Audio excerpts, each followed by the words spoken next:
Les experts du foot avec un invité exceptionnel. On l'appelle souvent, même quand on le croise dans la rue, je l'ai vu il n'y a pas très longtemps d'ailleurs, j'en ai fait l'expérience. Monsieur le Président. Bonsoir Didier. Avis. Eh oui, c'est important. Bonsoir Christophe. Sur l'équipe, évidemment, on vous voit très souvent. Ouais. Vous êtes un cas à part dans le football quand même, et c'est bien de vous avoir dans nos experts ce soir. Ça tombe bien parce que Monaco est en tête du championnat. Ouais. Et on a la chance de vous recevoir pour votre ouvrage, j'en parlerai à la fin, qui s'appelle Puzzle notamment. Vous êtes au Sportel en ce moment. Monaco devant après 9 journées. Nous, on se dit que ça va durer. Oui. Bah, c'est vrai que ces dernières saisons, Monaco était plutôt dans le haut, quoi. C'était pas mal. Bon, il y a eu ce petit couac à Lens où ils prennent le but dans les 20 dernières secondes, qui les oblige à passer les barrages, etc. Et les barrages, les clubs français les passent rarement. Ils sont toujours là, de toute manière. Moi, je trouve que... Toujours, c'est vrai. Oui, ils sont toujours... Bon, c'est un club important dans l'histoire du football français, dans l'histoire de la Ligue 1. Moi, je suis canois, donc gosse, j'allais très souvent au Stade Louis II. Quand j'ai commencé à TF1 en 76, de 76 à 89, enfin ma période TF1, j'allais très souvent au Stade Louis II aussi, parce que je prenais 2 jours de congé avant, et je profitais de ma famille, de mes potes, tout ça et tout. Ah ouais, je suis très Monaco, ouais. L'époque Banide, déjà le Duc, Banide, Wenger, j'ai suivi ça de très près. Pour moi, c'est un club particulier, quoi. Et période Canal, c'était quoi? Vous êtes allé à Nice ou vous êtes toujours Non, resté à après Canal, je faisais le tour du monde, j'allais nulle part. Mais Nice, c'était un club important aussi pour moi. Cannes était en 2e division. Et donc, la première division, l'élite, c'était Nice, le Stade du Ré et le Stade Louis II à Monaco. On avait de la chance, hein. On n'a pas fait les anciens combattants, mais Non, on avait du Cannes, du Nice, non mais ça n'arrêtait pas. Ouais. Il y avait des grosses équipes, ouais. Monaco séduisant, avec cet entraîneur qui arrive, on a l'impression qu'il a trouvé une solution déjà avec 2 attaquants de pointe, et puis derrière ses 4 milieux, il y a du talent, quoi. C'est incroyable. Hein. Oui, il avait quand même quelque chose. C'est vrai que le prédécesseur... Ça s'est joué à peu de choses quand même, et il faisait du bon boulot. À un moment, ça s'est un petit peu écroulé. C'est vrai qu'il fallait du changement. Il y a des joueurs... bon, là, le japonais, il s'est révélé. C'est important parce qu'il le connaissait. Il l'avait déjà eu... je crois que c'était à Salzbourg qu'il avait eu. Et il l'a complètement relancé. C'est plus le même joueur. Le gardien de but, la saison dernière, c'était compliqué. Celui-ci, il a l'air pas mal. Moi, j'attends de voir quand même. Ouais, mais en fait, tu as vu, il arrête même du visage, hein, de temps en temps. Ouais, c'est vrai. Balogun, bon, bah, c'est une solution plus qu'une solution, quoi. Après, tu fais jouer Ben Yedder ou Balogun, ou les deux en même temps. Mais il y a beaucoup de possibilités au milieu. Bon, bah, Camara, Fofana, tout ça, c'est Je suis très déçu, Didier, parce que tu ne cites pas un joueur qui est un artiste incroyable qui a marqué 2 buts hier. Oui, toi, tu ne me cites pas Golovin. Le Tsar, oui, mais le Tsar. Quand même. Le Tsar, il fait partie des cadres depuis longtemps. Il est important, Golovin, c'est sûr. C'est un joueur particulier qui est comme ça, qui paie pas de mine, mais qui est effectivement techniquement ou dans son allure, c'est presque un joueur d'autrefois, quoi. Justement, l'enchaînement est tout trouvé parce que ça fait partie de ces joueurs. Nous à Monaco, on a la chance d'avoir des Glenn Hoddle, par exemple, tous ces grands joueurs, ces pattes-là. Tu es un fan du numéro 10, que c'est un amour, pour immodéré pour Maradona, pour les grands joueurs. Bien sûr. C'est ces joueurs-là qui font la différence dans un championnat, non? Bah, c'est des joueurs très particuliers. Alors Maradona, il avait le 10, mais c'était plus un 9,5. Il faisait les deux, il était distributeur, Maradona, c'est un cas à part, si tu veux. Mais c'est des joueurs qui sont en voie de disparition depuis longtemps, les numéros 10. D'ailleurs, on voit bien, pour revenir au Tsar, que lui, il est un petit peu côté gauche, mais pas complètement excentré. Ce qui est bien, je trouve, c'est que avec l'entraîneur d'avant, il était vraiment sur un côté et c'était compliqué pour lui. Alors que là, tu as une pointe et lui, il est un peu à gauche. Tu as le japonais qui est un peu à droite, mais ils peuvent jouer en jeu court et tu auras de toute manière Vanderson et Caio Henrique qui s'occuperont des couloirs au cas où. Quand tu es sur un couloir, je ne pense pas qu'il a les capacités physiques, il perdait beaucoup d'énergie, Golovin. Là, je trouve que c'est une bonne formule. D'où vient cette absence de numéro 10 aujourd'hui, de grand numéro 10 à la Zizou? Parce que, les entraîneurs l'expliquent, tout passait par ce joueur autrefois. Et donc c'était facile de contrarier le jeu de ton équipe, parce que si tu arrivais à annihiler ce joueur, beaucoup de solutions offensives disparaissaient, quoi. Et puis... bon, le football est devenu tellement physique que tout le monde joue, tu vois, plus ou moins à X place. Même Zizou, c'était un 10, mais... Alors, c'est vrai, c'est pas un 9,5 comme Djorkaeff, mais un peu, tu vois, sur la gauche, tu vois, il était un peu pas comme Platini. Platini était partout. Ouais. Tu as raison, le but de Zidane, voilà, en Ligue des Champions contre les Leverkusen, oui. Voilà, petit à petit, la position de 10 déjà évolué. Et maintenant, il faut en sorte soit d'avoir 2 10, soit de ne pas en avoir du tout. Voilà. Ça te plaît, ce football? C'est plus l'environnement du football qui me dérange et qui a poussé finalement un football où je trouve c'est très stéréotypé, c'est très tactique, c'est très fermé. Et il me semble que les joueurs se ressemblent de plus en plus, quoi. Ils sont standardisés, tu vois, ça cavale, ils sont costauds. C'est pour ça que quand il y a un Golovin, quand il y avait un Pastore, tu vois, au PSG, quand il y a des joueurs comme ça qui sortent de l'ordinaire, genre un petit coquelicot là, qui est sur une autoroute, ça arrive parce que le coquelicot c'est une fleur, tu dis c'est très étrange. Tu as une route, il n'y a pas de verdure et tu as un coquelicot. Tu dis comment il peut vivre, comment il peut respirer, mais il est là. Et le coquelicot, voilà, c'est une sorte de rebelle, tu peux pas faire un bouquet de coquelicots, il va crever, quoi, tu vois, il y a un truc, et c'est un petit peu ces joueurs-là, quoi. Didier Roustan dans Les Experts ce soir. La beauté du geste, on en parle avec Didier Roustan, notre invité ce soir dans Les Experts. Hier, Monaco a gagné 2-1, mais il y a eu ce but au tout début qui nous a tous surpris. 58 mètres, un gamin qui a 19 ans, le petit Camara. La Sine, ce qu'il fait, ça, c'est incroyable. Il se pose pas de questions, tu as remarqué? Ça aussi, peut-être cette jeunesse qui arrive dans le football.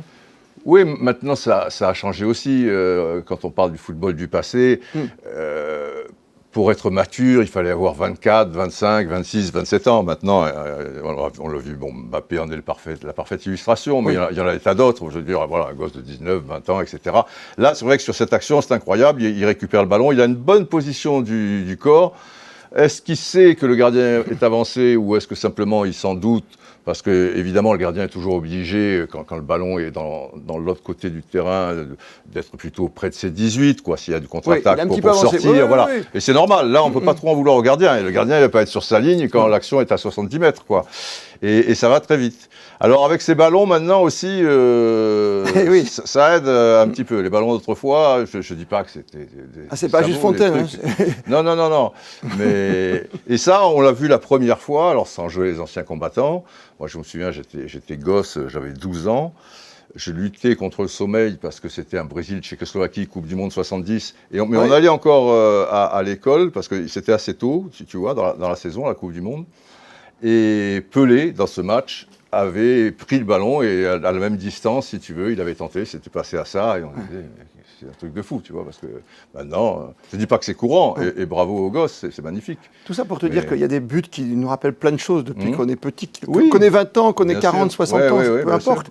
Là, on a beaucoup parlé du but, par exemple, des Anglais, parce que c'est Geoffrey Hurst on ne saura jamais si ce ballon était rentré. Non, tout ça pour t'amener sur le décès d'un joueur d'exception qui est Sir Bobby Charlton, rescapé d'un accident d'avion avec toute l'équipe de Manchester, qui a fait une carrière assez incroyable. Ce sont des noms comme ça, on est obligé de garder cette légende. Il faut qu'on perdure, il faut que ça perdure. Il faut que ça perdure. Le football n'est pas né en 98 peut-être pour la France parce qu'on gagne la Coupe du Monde ou un peu plus tard pour d'autres. Le football, c'est une longue histoire. Il y a des gens et des joueurs merveilleux qui l'ont écrite, qui ont fait évoluer ce sport. Bobby Charlton en fait partie. Et oui, c'est l'un des bébés de Matt Busby, le manager général de Manchester United, qui lui aussi, dans le crash de Munich, Matt Busby s'en est sorti. Il y a eu beaucoup de joueurs, 85% des joueurs qui sont morts, et Bobby Charlton s'en est sorti aussi. Et quelques années après, ils vont gagner le championnat, la Coupe d'Europe des clubs des champions, la Coupe du Monde en 66, avec lui qui sera le meilleur joueur, etc. Le truc, c'était un joueur merveilleux, et ça touche, parce qu'on est à des âges où forcément, ils faisaient partie de nos héros, mais comme ils avaient 10, 15 ans, 20 ans de plus, ils ont un âge certain. Et ça tombe, tu vois, ça tombe. Quoi. Ça tombe automatiquement, et c'est vrai que ça reste comme ces monuments qui ont marqué aussi l'histoire de la Ligue des Champions, qui a beaucoup évolué cette Ligue des Champions. Paris, Lens, alors Lens est capable d'un exploit, on l'a vu contre Arsenal. On a l'impression qu'on ne la touchera plus, cette Coupe des Champions. Je ne dis pas que ce sera peut-être... Justement, bon, déjà, on ne l'a pas touché souvent, quand même. Tu dis? On ne l'a pas touché souvent. Ah oui, non, mais une seule fois. Je veux dire, parce qu'on dirait qu'on la touche une fois, tu vois, donc... Voilà, on a l'impression que ça va nous échapper longtemps. Il n'y a que le PSG qui nous donne l'illusion de pourquoi pas la retoucher. On ne sait jamais. Moi, perso, je ne le sens pas cette saison. Ils sont plus compacts, c'est plus une équipe, je veux dire, homogène peut-être, mais je trouve qu'il y a un petit peu moins de talent, et puis il y a une telle rivalité, il y a des tels gros clubs. Après, il faut un petit peu de chance, bon, s'ils ont la chance, je ne sais pas, mais ça nous paraît un peu lointain, comme ça nous paraissait lointain dans les années 60 et 70, et même 80, quoi, et puis après, bon, il y a eu l'OM, c'est vrai. Oui. 93, évidemment. Et puis il y a Lens qui est toujours là, quoi, finalement. Ça on aime ce football. Ouais. Parce qu'il y a ce public, il y a ce 13e homme, quoi, 12e ou 13e. Toi, je dis 13e homme. Ouais, il y a une fraîcheur à Lens où ils sont obligés d'être malins parce qu'ils n'ont pas les moyens, où ils sont obligés d'être peut-être un peu plus généreux avec des joueurs. Pas des joueurs moyens, mais enfin, bon, c'est pas les étoiles du PSG. Et ça nous ramène un petit peu à la source, quoi. Parce que c'est vrai que dans le football d'aujourd'hui, c'est toujours l'argent qui gagne, quoi, quelque part. Et ça t'ennuie? Franchement, ça t'ennuie? Oui, ça m'ennuie quand même un petit peu. Il y a toujours eu des décalages de budget, et c'est bien normal. Mais disons que plus ou moins, tout le monde avait sa chance, il y avait des surprises. Là, sur la durée, la Ligue des Champions, ça concerne 7-8 équipes, on le sait. De temps en temps, il y en a un qui va se glisser, mais qui ne va pas la gagner pour autant, tu vois, qui s'arrêtera en quart et tout. Le championnat, on voit bien le championnat, le Bayern d'un côté, la Juve pendant très longtemps, là ils se sont écroulés, le PSG ici et tout. Des petites surprises de temps en temps, mais quand les choses sont autant établies, qu'il y a une telle différence, oui, ça me gêne un peu. Ouais. 1 milliard pour la Ligue 1, c'est l'objectif. On l'aura pas, on l'aura? Je pense qu'on l'aura pas, non. Les droits, parce qu'on reste dans le domaine de l'argent, c'est le droit de la Ligue 1. Est-ce qu'on est assez séduisant, nous, les Français? C'est vrai qu'on a besoin d'argent, mais non, je pense que ça va tourner autour de 700 millions d'euros, 650, 700 millions d'euros, et que ça vaut pas plus quand même. Et ça serait déjà pas mal. Bon. Pourquoi? Parce qu'on a perdu Neymar, on a perdu Messi, on a perdu un Silva plus tôt. Ça n'a pas arrangé, mais non, parce que la Ligue 1, au niveau des audiences, déjà, ne génère pas ce qu'il faudrait par rapport à l'investissement, quoi. Ouais. Tu vois, c'est un peu... Même Canal+, tu vois, qui a des moyens, tout ça et tout, à un moment, les gars, ils regardent les chiffres et ils disent, ça vaut pas ça. Et puis le jeu de façon économique, parce que personne ne dépose d'argent au départ. Oui, bien sûr, il faut qu'il y ait une concurrence, il faut plein de choses. Il y a un jeu de poker banqueteur aussi, il peut y avoir une bonne surprise, mais je pense pas que...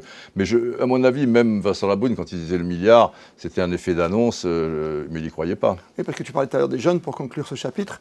Didier, on a plein de petits jeunes quand même, tu parlais de Coquelicot, il y en a eu à l'époque, les Paganelli, les Rousset. Aujourd'hui, on a plein partout. Regarde à Monaco, simplement Monaco, tu le penches. Oui. Tu tapes dans un arbre, il y en a 10 qui tombent, c'est sûr. Mais c'est pas pour autant après qu'il y a du spectacle, qu'il y a des grands matchs. On n'a qu'à voir le week-end dernier. On attendait beaucoup du match de Nice-OM. Bon, techniquement, c'était terrifiant. Et il y a eu d'autres matchs. Le PSG Strasbourg était triste à mourir. Triste. Donc voilà, quoi. Il n'y a pas... Il n'y a que Monaco. Il n'y a que Monaco qui peut nous sauver. Didier Roustan, invité. Il n'y a que Monaco qui peut nous sauver. Ça, on va le garder dans les experts ce soir. Et un peu de lecture pour terminer ces experts avec le dernier ouvrage de Didier Roustan. Il y a tout ou presque dans Puzzle. Il y a 428 pages, mais il n'y a pas tout. D'ailleurs, tu remarqueras que sur la couverture, il y a un petit 1. Et ça veut dire que si l'éditeur s'y retrouve, quoi, Marabout donc, et dans un an, il y aura un 2. Moi, je pense que je peux en faire 3-4, sensiblement, au niveau des souvenirs, des anecdotes. Carrément. Voilà. Ouais. Ah ouais. Après, d'une anecdote, comme je t'explique le contexte, je te fais un peu machin, voilà, j'étais pas trop chaud pour le faire. Ces dernières années, je croisais des éditeurs par hasard, ils me disaient, vous devriez transmettre tout ce que vous avez vécu sur cette décennie, patati patata. Et je trouvais ça un petit peu pompeux, tu vois, de parler de soi. Alors, tu as fait ci, tu as fait ça, blablabla. Et bon, il y en a un qui est venu un peu après. Peut-être c'était le moment. Ça évolue aussi. J'ai descendu un peu mon pont-levis. Je lui ai dit, écoute, laisse-moi infuser. On en reparle dans une quinzaine de jours. On s'est revus. Et je lui ai dit, OK, mais à mes conditions. Mes conditions, c'est que ça ne soit pas une autobiographie où on part du début jusqu'à la fin et puis on explique, voilà, il s'est passé ça, blablabla. C'est-à-dire, chaque chapitre est une histoire en soi. Alors on commence en 76, parce que c'est le début 76 pour que les gens ne soient pas trop déstabilisés, l'arrivée à Cognac G, à TF1. Mais après, on peut passer en 94, en 2012, on revient en 97. C'est un puzzle. C'est un puzzle, voilà. C'est des histoires, des rencontres, des voyages, des illusions, des désillusions, des combats aussi, parce que j'en ai monté 2 avec le syndicat mondial et avec Foot Citoyen, qui est une association dont je me suis occupé, qui a duré une quinzaine d'années. Et des réflexions aussi. Il y a même une fiction. C'est-à-dire un délire, le chapitre 19, voilà. Voilà, où tu fais du roustan. C'est ça, oui, pour le coup, oui, vraiment. Mais c'est pour ça qu'on t'aime à la télévision et ailleurs dans les médias, parce que tu as une certaine culture, une certaine vision du football. Quand on est avec toi sur un plateau de télévision, que ce soit comme sur Monaco Info, moi, j'imagine, tu vois, j'arrive à faire un puzzle avec du Maradona teinté de Platini, il y a même du Pelé dedans, et surtout il y a Cruyff, quoi. Oui, bien sûr, bah, c'est la base, quoi. Non, mais c'est ça. Évidemment, et... Bon, j'ai suivi mon chemin, tu vois, j'ai ma manière d'appréhender et d'apprécier le football, de le compter, de le partager. Après, mais les gens sont toujours très, très sympas, a priori, ça va. Vous avez parlé, mon cher Didier, de désillusion. Oui.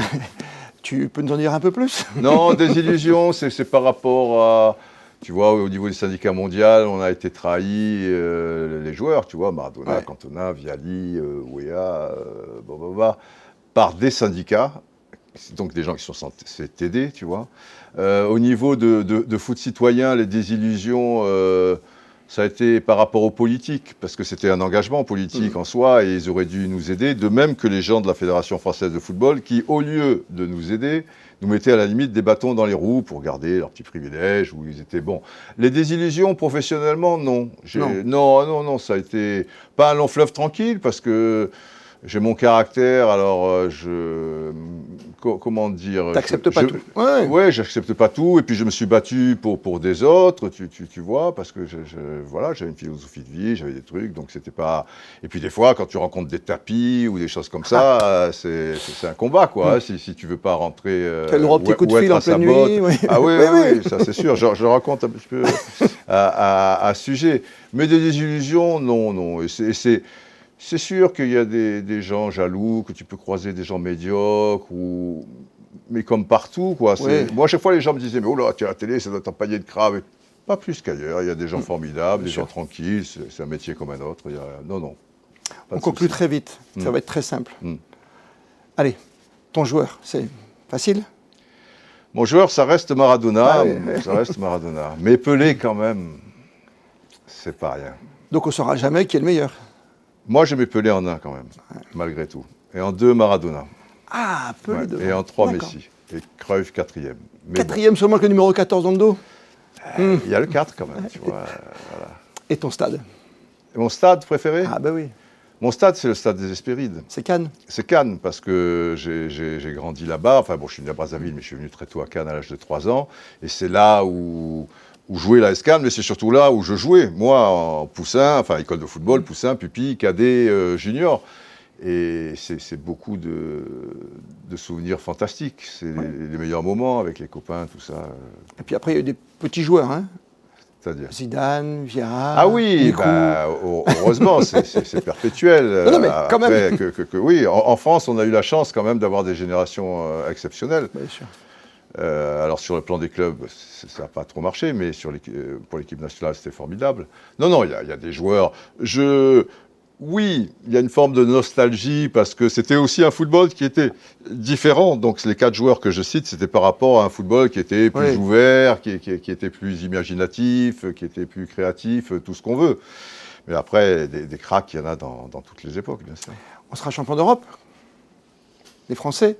On est favoris. On est favoris. Ah, on est favoris. Ouais, je pense qu'on est favoris. Après, peut-être l'Angleterre, ou je ne sais pas, à un moment, ils vont bien, depuis 66, on parlait de Bobby Charlton quand même, ils vont bien, peut-être pour Bobby Charlton, ils vont gagner un autre titre international. Ouais, tu te rends compte avec cette équipe d'Angleterre, c'est assez incroyable.